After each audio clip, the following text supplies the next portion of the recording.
E aí galera, aqui é o Igor falando e esse é mais um vídeo onde falaremos sobre a 24ª rodada do Campeonato Brasileiro, que começou na quarta às 9h30 com o Fortaleza empatando sem gols com o Corinthians. Num confronto direto, as duas equipes se afastando ainda mais da zona do rebaixamento.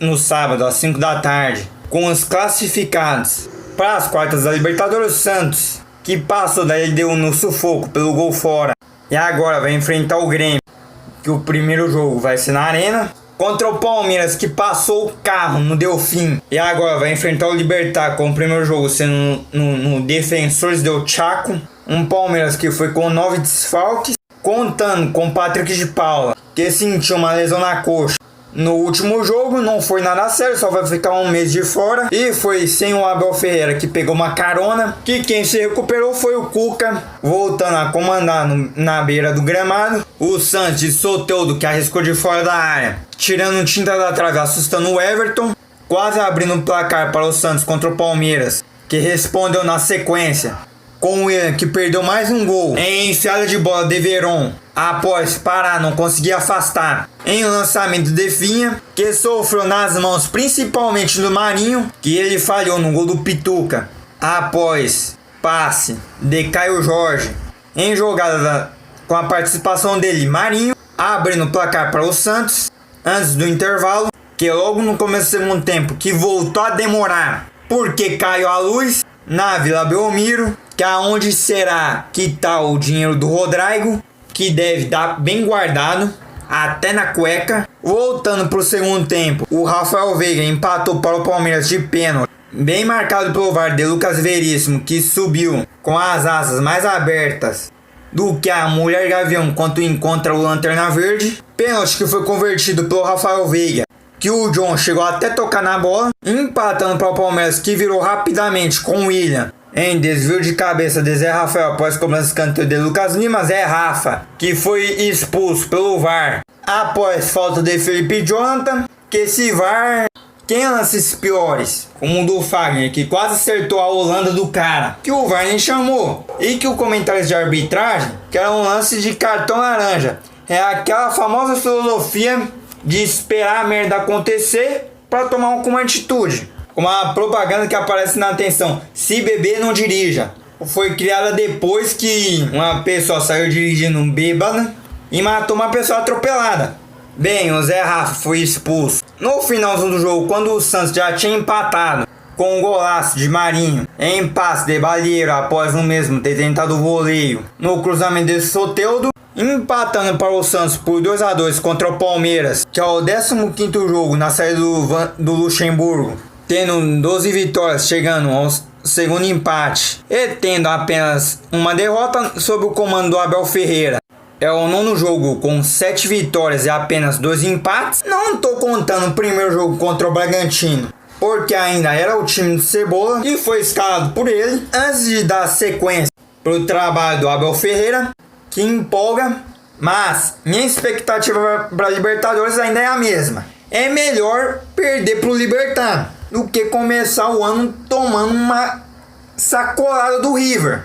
Nós tá preocupado com o Corinthians logo no começo do ano. É melhor do que passar o vexame, vergonha pro River do Galhardo, que tem mais Libertadores do que nós, tem um trabalho de 6 anos, contra o Abel, que tem um trabalho de 3 meses. Que é melhor ficar com a Copa do Brasil e o Brasileiro, que o Palmeiras chega na 5ª posição com 38 pontos. Os mesmos do Santos, que essa partida foi de confronto direto contra o Santos, que chegou ao seu segundo jogo seguido sem vencer, contra um Grêmio que vem empolgado, levando um certo favoritismo pelos últimos jogos, que a gente vai falar daqui a pouco. Que no mesmo horário, o Botafogo, com menos de 1 minuto, quase abre o placar contra o Flamengo, com o Pedro Raul, que exigiu uma boa defesa de Diego Alves após a arrancada de Bruno Nazário, quase abrindo o placar para o Botafogo contra o Flamengo, que respondeu mais uma vez perdendo um gol cara a cara com o goleiro. Dessa vez foi o Bruno Henrique, após belo lançamento de Arrascaeta, que logo em seguida jogou a bola na área em cobrança de escanteio. E o Flamengo não conseguiu finalizar, que no começo do segundo tempo conseguiu finalizar e no gol após passe de Gerson, em aquela bela jogada de tentar sair jogando a lá Guardiola e Cruyff, abrindo o placar para o Flamengo, que logo em seguida quase chegou ao segundo com Bruno Henrique após inversão de Arão. quase faz o segundo gol do Flamengo, que ainda no finalzinho do jogo, tanto o Flamengo como o Botafogo tiveram jogadores expulsos, que foi o Gustavo Henrique, bem expulso por ter puxado o Lucas Campos, que ia sair cara a cara com o Diego Alves, e o Vitor Luiz por falta em Rodrigo Muniz, que essa expulsão é o mesmo argumento da expulsão do Zé Rafa, que já teve falta mais duas que o juiz nem sequer deu nem falta. Bem, o Flamengo venceu o Botafogo por 1-0, que está na zona do rebaixamento, chegando a sua 9ª derrota no campeonato contra o Flamengo, que chega a 42 pontos. Que é para o Flamengo e principalmente para o Rogério é focar no brasileiro, pelo menos se classificar para a Libertadores e tentar de novo no ano que vem conquistar algum título de expressão, como a Copa do Brasil, que já saiu fora, e que para a carreira do Rogério é importante para confirmar status de grande treinador.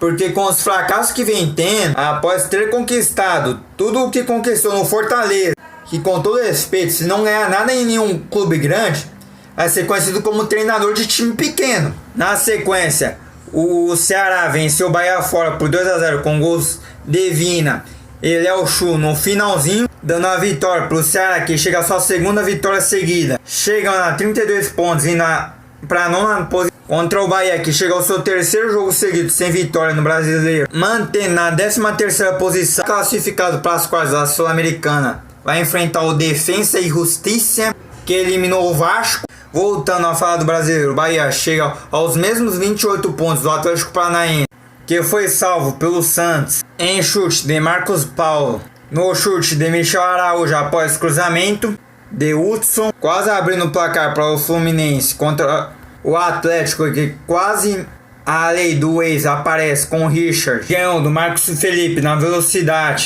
após lançamento em contra-ataque, que na sequência o Atlético chega ao gol com o Cidadina após passe de Abner em tabela com Carlos Eduardo, que logo em seguida o Atlético é salvo pelo Santos mais uma vez em cobrança de pênalti de Thiago Heleno, que levantou os braços mais do que bandido, que quando é encontrado pela polícia Nenê, pênalti que foi cobrado pelo mesmo, que ainda empatou o jogo no passe de Marcos Paulo em rebote de Santos no chute de Michel Araújo, que fez boa jogada se livrando da marcação em passe de Valtinho, empatando para o Fluminense, que na sequência o mesmo Michel Araújo driblou o Santos e mesmo sem goleiro finalizou para fora após levantamento de Marcos Paulo, que na sequência Thiago Heleno levou o 2º cartão amarelo por falta em Michel Araújo e foi expulso. Ele tinha recebido o primeiro amarelo no pênalti, que no segundo tempo Marcos Paulo deu a vitória para o Fluminense após cobrança de escanteio de Nenê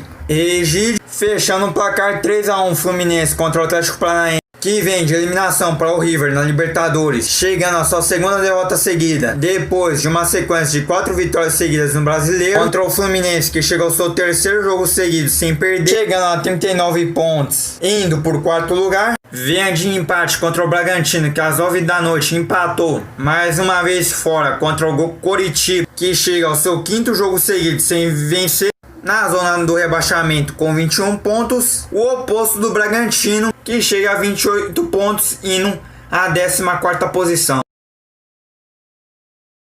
No domingo, às 4 da tarde, o Grêmio goleou o Vasco com 2 gols de Diego Souza de cabeça, após cruzamentos de Ferreirinha e Victor Ferraz, que praticamente em todos os jogos bota a lei do ex para funcionar, que foi o destaque da partida. Participou do 3º gol do Grêmio, que foi marcado pelo Pinares no passe de PP, e Lucas Silva de pênalti de Miranda nele mesmo, fechando a goleada por 4-0 do Grêmio contra o Vasco, que chega ao seu 6º jogo seguido sem vencer. Foi eliminado pela Copa Sul-Americana, já falado, contra o Defensa e Justiça. O brasileiro é o 4º jogo sem vencer, na 17ª posição com 24 pontos. Contra o Grêmio, que chega ao seu 16º jogo seguido sem perder. Como já falado, vai enfrentar o Santos pela Libertadores. Passou sem dificuldades contra o Guarani, que leva um certo favoritismo, porque chega ao seu 16º jogo seguido sem perder e vem encontrando bom futebol tanto na Libertadores como no Brasileiro, indo a 40 pontos, chegando na 4ª posição.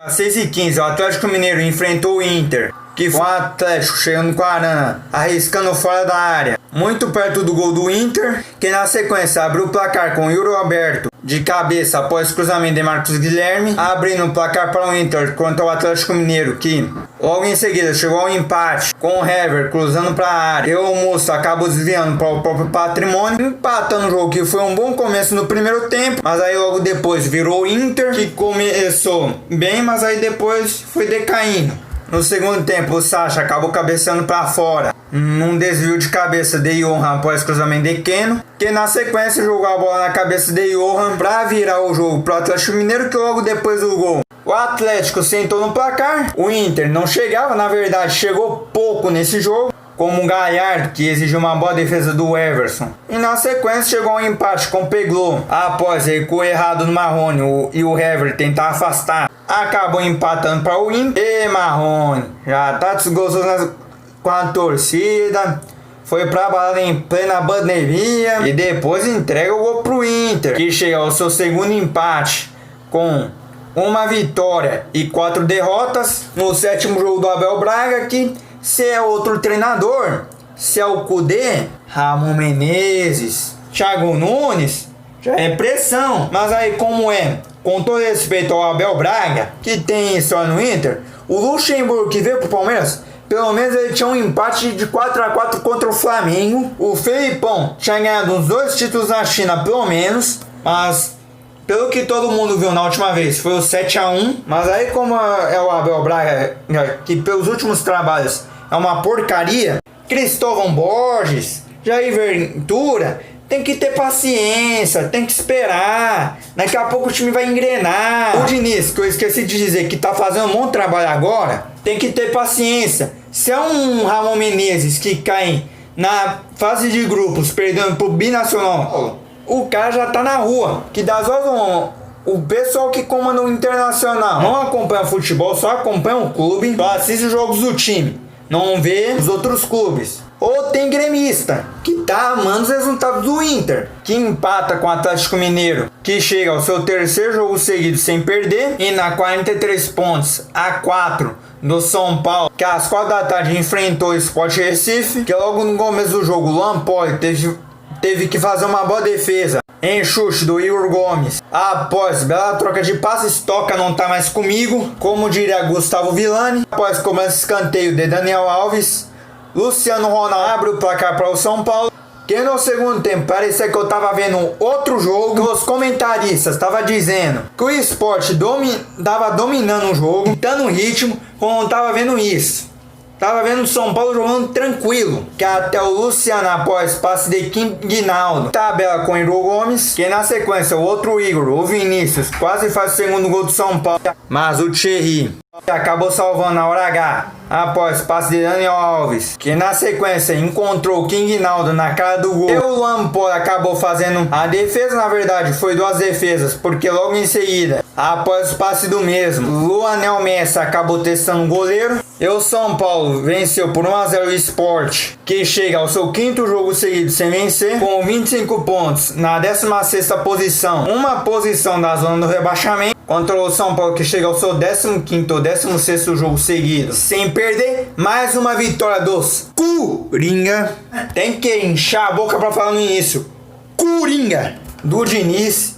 Estou me entregando ao dinizismo, que chega aos 47 pontos e tem um jogo a menos contra o Botafogo. Se vencer, vai a 7 pontos. Aí segue o vice-líder, porque o líder não alcança mais. Com 7 pontos de vantagem, já pode entregar a taça. Se quiser, os times brasileiros, pode deixar uma vaguinha aí, ó, que o São Paulo ganha. Palpite para Libertadores. Libertar e Palmeiras. Libertar, jogo que vai ser na terça às 9h30 da noite.